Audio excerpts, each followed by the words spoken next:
Eh bien les amis, la famille, salut à toutes et à tous, j'espère que vous allez bien, bienvenue dans cette nouvelle vidéo. Aujourd'hui on va vous présenter donc une 330 Ci E46 bleu topaz phase 1. C'est le genre de vidéo que j'affectionne, ça me rappelle vraiment le début sur YouTube, puisque vous vous rappelez qu'à l'époque, et surtout pendant le Covid, on vous présentait beaucoup de E39, de E46, de E36, des caisses à l'ancienne qui ont marqué l'histoire de BMW. Vous savez qu'on reste quand même BMiste. Et donc c'est vrai qu'aujourd'hui c'est un honneur de pouvoir tourner donc cette 330 Ci qui est dans un état clinique. Je le cite, elle appartient au frérot Jérémy, c'est mon ref, il a voulu être discret, il n'a pas voulu apparaître aujourd'hui sur la chaîne YouTube, mais on le remercie quand même de nous avoir amené donc sa pépite. Et je rappelle que le frérot détient le record de la présentation sur la chaîne avec sa 206 HDI Grinardo. Sinon, si on doit vous présenter le véhicule physiquement, bon ben voilà, il est bleu topaz, comme vous pouvez le constater, elle est vraiment dans un état magique pour son époque. C'est vrai qu'on n'en voit plus beaucoup dans un état comme celui-ci. Bon, derrière, vous pouvez voir un truc qui n'a plus rien à voir avec ce que je faisais dans le début, mais voilà, mes deux caisses. On a un jeune frérot, un car spotter qui est venu donc car spotter toutes ces caisses. Si on doit revenir donc sur le véhicule, ben déjà au premier abord, c'est quand même assez budget buildé. C'est une phase 1 puisqu'elle est donc de 2001. Et puis on reconnaît par rapport à quelques détails, dont notamment la face avant. Si on doit vous parler justement donc de cette face avant, regardez quand même, regardez comment ça se custom une E46. Là on a un pare-choc avant M3, type M3, hein, je ne sais pas si c'est un vrai, mais voilà, c'est un look M3 avec donc les anti-brouillards. On a des feux d'origine sans Angelize et c'est très joli avec un petit codage phare US. Ici, comme vous pouvez le constater, c'est vraiment magnifique. Les calandres noirs qui sont vraiment très très belles en or laqué comme ça, c'est très joli. Le propriétaire donc a rajouté des logos 50e anniversaire.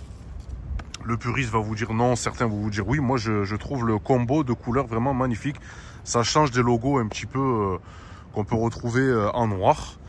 Si on doit parler un petit peu des jantes, alors des jantes, ce sont des vraies jantes M3, d'accord, de la véritable M3 E46, mais ce sont donc 4 jantes avant. Voilà, on peut le constater par rapport au déport. Effectivement, à l'arrière, il y a un petit peu moins de déport, c'est normal, donc c'est une jante avant. Après, donc le propriétaire a aussi, vous voyez, teinté un petit peu les phares de partout, donc les clignotants, les répétiteurs, idem pour la face avant. Ce que j'aime bien moi sur les E46, c'est ces rétroviseurs là qui sont terribles et en fait qui ont cassé toutes les codes à l'époque quand c'est sorti. Vous vous souvenez la famille que les rétroviseurs donc E36 donc avaient les doubles traits comme ça, et puis quand il y a eu l'évolution donc la E46, et ben on a ces rétroviseurs qui sont beaucoup plus gros. Certains préféreront les anciens, d'autres non. Ça me fait penser aussi un petit peu aux rétroviseurs de M5 E39. Je trouve quand même que c'est assez joli, ça lui donne cet effet budget buildé. Donc on a aussi un shadow line noir. C'est très très beau avec un petit surteintage de vitres. Donc le frérot, comme vous pouvez le voir, est assez fan donc de boiserie. Il m'a expliqué 2-3 petites choses. Je dirais rien parce que ma mère regarde donc mes vidéos. Mais voilà, donc on fait un coucou à Lulu, la boiserie, qui est très cool, qui aime bien les BMW. On le sait, je vais rien vous apprendre. Sinon, regardez, de 3 quarts le véhicule, c'est très joli avec ces ouvertures donc de fenêtres à l'arrière latérale. C'est très joli. On a un petit spoiler ici, becquet discret. Petite casquette là, c'est magnifique, j'aime bien moi quand c'est discret comme ça. C'est vrai que sur ces époques-là, on n'avait pas besoin de faire du tuning. Il n'y avait pas besoin de mettre des spoilers GTS, etc. C'était vraiment la grande classe de l'époque. On a des phares ici, des feux arrière, vous voyez, à LED, qui sont magnifiques, légèrement aussi teintés avec le logo aussi 50e anniversaire.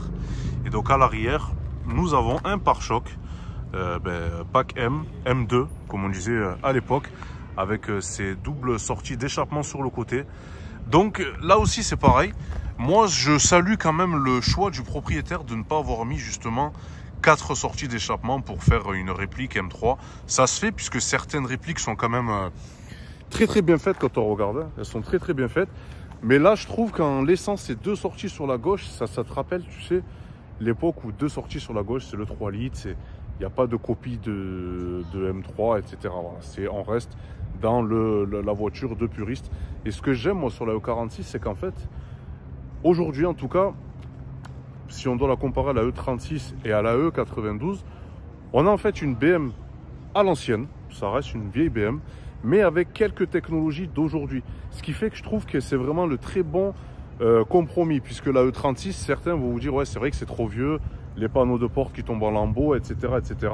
Attention, je critique pas la E36, c'est celle qui m'a fait connaître BMW. Et à mon sens, pour moi, c'est une des voitures que j'aimerais bien me racheter, puisque je n'ai possédé quelques-unes. Mais la E46, c'est vraiment entre le juste milieu. La E92, elle, oui, est un peu plus récente, forcément, avec son écran, sa nouvelle planche de bord. Certains vous diront d'ailleurs qu'on a perdu un petit peu le mythe parce que la planche de bord n'est pas tournée vers le pilote, et c'est vrai. Donc, je pense que ceci explique cela. La cote des E46 est en train de s'envoler. Et des 330i, je vous en parle même pas. On jure beaucoup par le diesel, le 204, il n'y a pas de problème. Mais celui-ci, on en parlera quand on va vous ouvrir le moteur, vous allez voir, c'est quand même un bijou. Sinon, si je dois vous refaire un petit peu le tour du propriétaire, c'est vraiment sublime. Cette couleur lui va vraiment à merveille. C'est vraiment de la sacrée bagnole. Et là, on peut vous dire que c'est de la vraie BM de puriste, tu vois. Moi, je trouve que l'identité BM se perd un petit peu. Beaucoup de personnes achètent des BM pour être dans les réseaux parce qu'on le sait que ça fonctionne. Hein. Vous savez, les BMW, c'est un petit peu, tu sais, quand tu parles de tout ce qui est Algérie sur les réseaux, ça cartonne. C'est comme ça. Mais beaucoup, en fait, n'achètent plus de BM pour le plaisir du 600 lignes, d'aller chercher les tours, ou que ce soit même un diesel, c'est pas grave. Mais le BMiste de l'époque, frérot, aujourd'hui, c'est pour moi, je le retrouve plus. Hein. Il y en a plus beaucoup. Hein. C'est entre les mecs, ils ont décidé de tuner les caisses, de faire n'importe quoi. Désolé, je vais certainement m'attirer des foudres et c'est peut-être me faire insulter, mais je m'en fous, j'ai le droit de donner mon avis. De monter à 20 sur un capot, sur une BMW, les gars, ça sert à quoi? À l'époque, vous imaginez bien que moi je suis de 88. J'ai connu les premières BMW arriver au quartier, à la ZUP notamment. Et je peux vous dire que c'est simple, il y avait deux profils à l'époque, il n'y en avait pas 100 000. Celui qui roulait en BMW, soit c'était un chef d'entreprise qui était gavé, qui avait réussi sa vie, soit c'était vraiment le bon bandit du coin, tu vois, qu'il ne fallait pas emmerder. Et je trouve qu'aujourd'hui, ben, ça s'est perdu cette identité.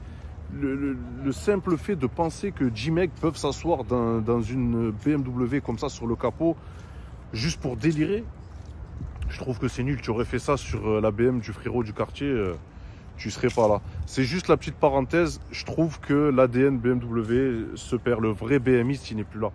Le vrai BMiste, celui qui mettait sa casquette Lacoste, son petit jean Levi's, ses baskets, ses requins ou son survêt, qui écoutait de la funk à tout va, ça s'est perdu. N'hésitez pas à me donner vos commentaires, peut-être je me trompe ou pas, je ne sais pas.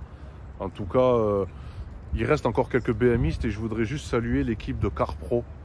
Pour moi, en tout cas, en France, les vrais BMistes, c'est eux et personne d'autre. Voilà.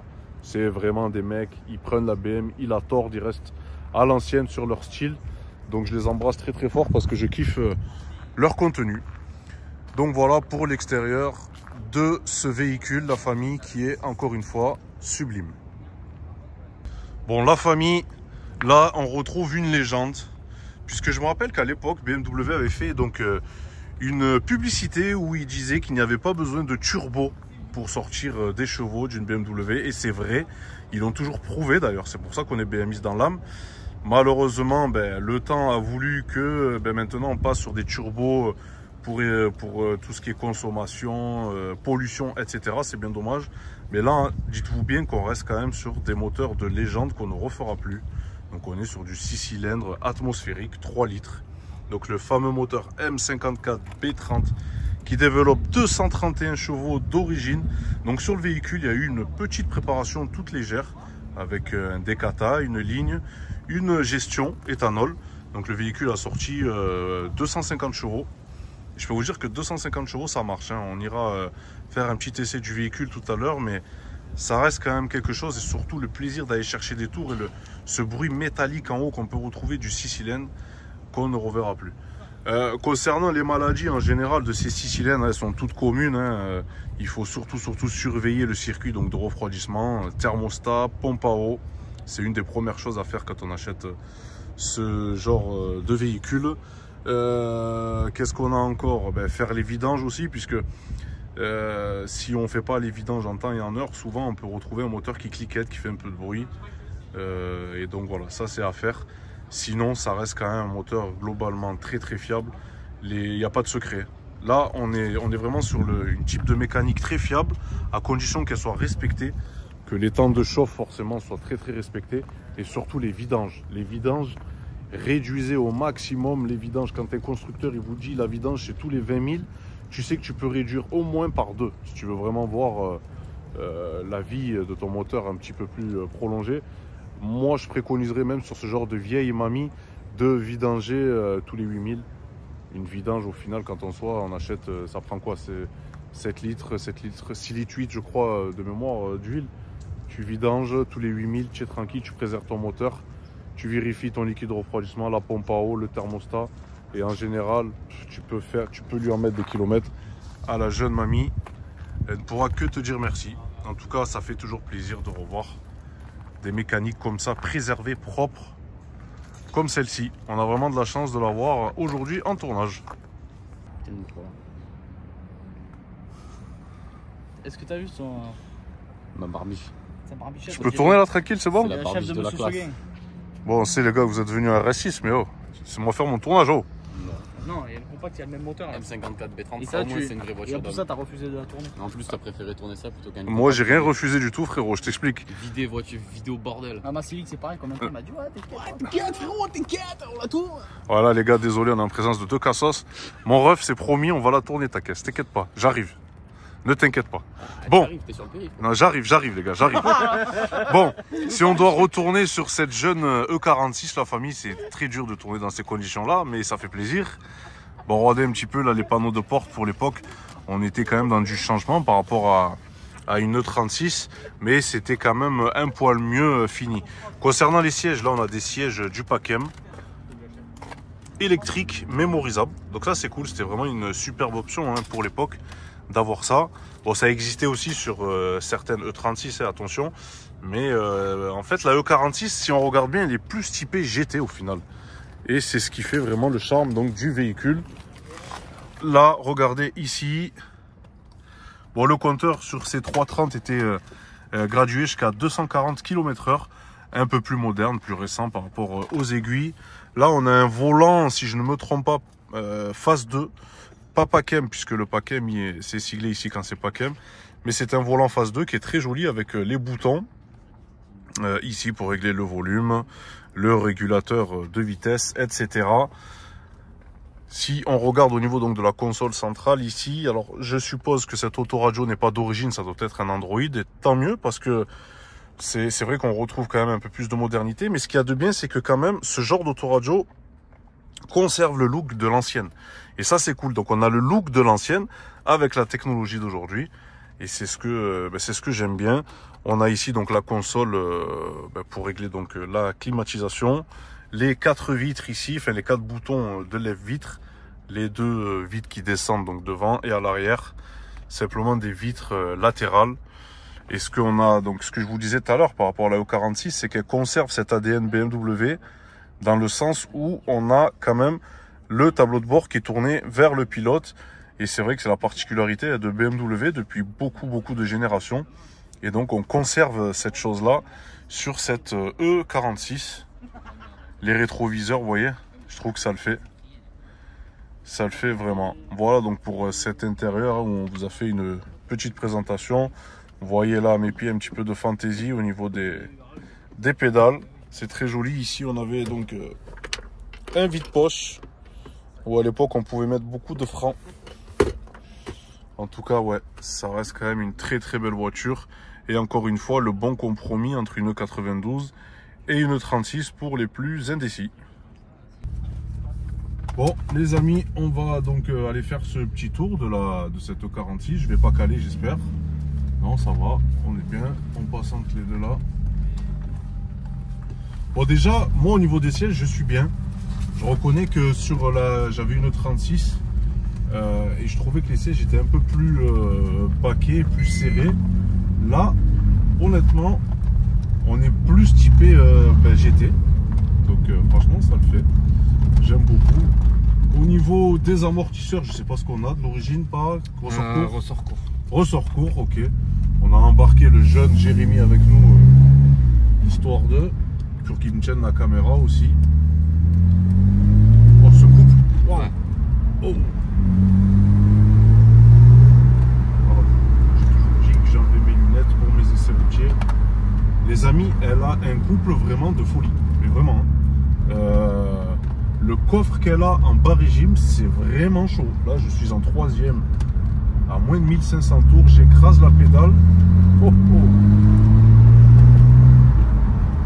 Ça se conduit presque comme un diesel, c'est incroyable. La sonorité est à couper le souffle. On a un amortissement qui est ferme, j'aime beaucoup. Hein. C'est vrai que la E46 était bon, un peu plus lourde forcément par rapport à une E36. Donc niveau sensation, ça se ressent un petit peu. Par contre, au niveau du châssis, il n'y a pas photo. Hein. Oh, oh. Oh, il est bourré de coupe ce moteur. Il a vraiment la santé, Ouais, mon ref. c'est vrai, c'est vrai. Waouh! C'est vraiment incroyable. On a une boîte ultra précise, franchement. Ça le fait. Ça se décompose bien, hein, les rapports BMW. On sait comment c'est. La course d'embrayage qui est toujours un petit peu longue sur les BMW de ces années-là. Mais en tout cas, c'est quelque chose que je valide totalement. Moi, ce que je reprochais, j'avais une 323i, une 36, donc qui fonctionnait bien, mais je trouvais qu'il manquait un petit peu de pêche en bas régime, même si ce moteur-là était quand même un peu plus coupleux par rapport à un 325i par exemple. Ça manquait un peu de coffre. Là, ça me fait penser un petit peu au 328, un peu plus énervé. J'ai pas calé, tant mieux. Et alors le bruit, c'est du 6 cylindres. Ça c'est du 6 cylindres. Je m'engage doucement en sortie de rond-point, je accélère. Oh. Wow. Incroyable la famille, vraiment incroyable. Le compteur monte assez vite, je suis très surpris de cet essai. C'est la première fois de ma vie hein, que je conduis une 330 CI comme ça. Et alors vraiment, ce coffre que l'on retrouve en bas régime est juste ouf. Le châssis, il n'y a pas un claquement, il n'y a pas un bruit chelou, c'est vraiment incroyable. J'ai remis même bien la caméra sur ma gueule, qui est pas très belle, je le sais. Ça monte à 4005, il se passe quelque chose. À 4500 tours, la famille, il se passe vraiment quelque chose. Voilà le couple qui arrive, ça monte, ça monte, ça monte. À 4005, on a un petit coup de pied au cul. C'est vraiment incroyable.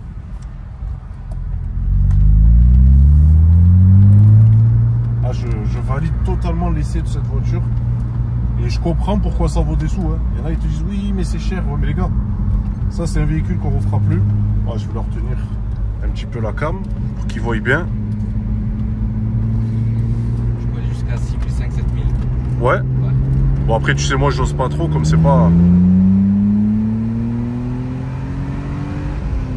Waouh, incroyable. Franchement, c'est...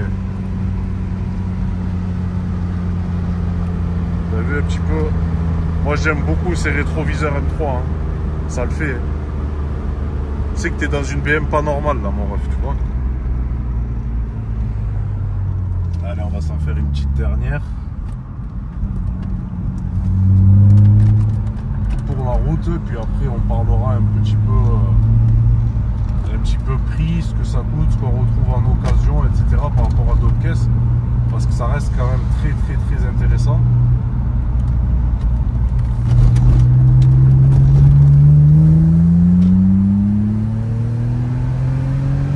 Oh là là!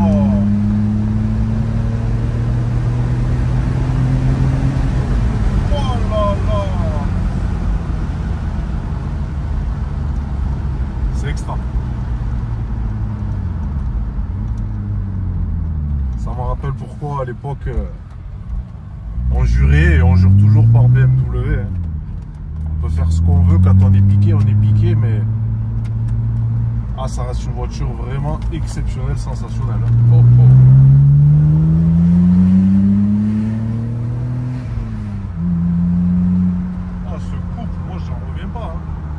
de l'atmo pour cette puissance-là, tu vois. Tu te dis, mais waouh! Oh là là, c'est vraiment beau.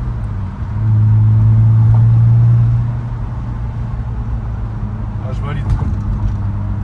Je valide mon ref. Merci, merci. Si on doit parler prix un petit peu, alors moi, de ce que j'ai pu regarder un petit peu sur le bon coin, tu vois, avec plus de 200 000 km, dans ta config, je l'estimerais un petit 11 000 facile. Alors moi, elle est en vente actuellement. Ouais. Je l'ai affiché à 13. 13.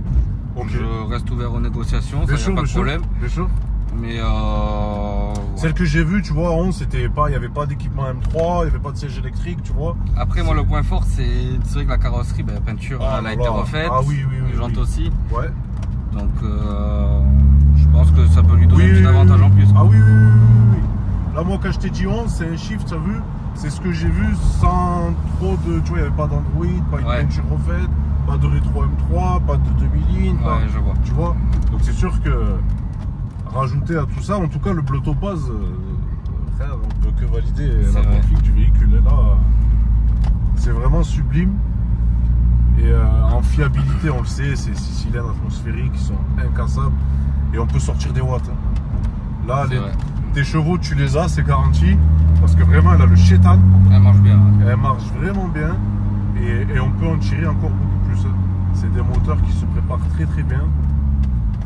C'est vrai. Mais en tout cas, quelle sensation de conduite. Oh là là, franchement, j'aime trop. J'aime trop. J'aime beaucoup le diesel, tu vois. Mais là, c'est vrai que ça n'a rien à voir. Hein. Ça a vraiment ses avantages. Comme ça. Ah ouais, ouais. Ah, c'est super. Ça vaut son prix en tout cas. Tout ce que Je pense aussi. Ouais, ouais, ouais. Ça vaut vraiment son prix. Ben, on a un jeune fou à l'arrière qui est là. Tiens, tu le filmeras.